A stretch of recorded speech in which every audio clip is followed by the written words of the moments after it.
Welcome back to my channel Glow with Vidhi. Today I am sharing acne control face mask. So first ingredient is neem leaves powder.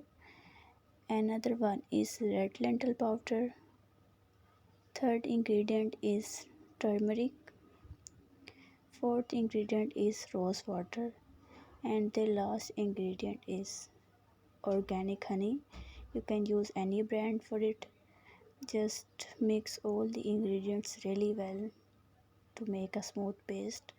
This will treat all your acne spots, and all the tiny bumps on your face. Just mix and make a smooth paste and apply this mask on your face for about 15 to 20 minutes. Let it dry and just simply wash your face with plain water. Do not use any face wash. After that, always moisturize your skin and apply a good sunscreen on your face.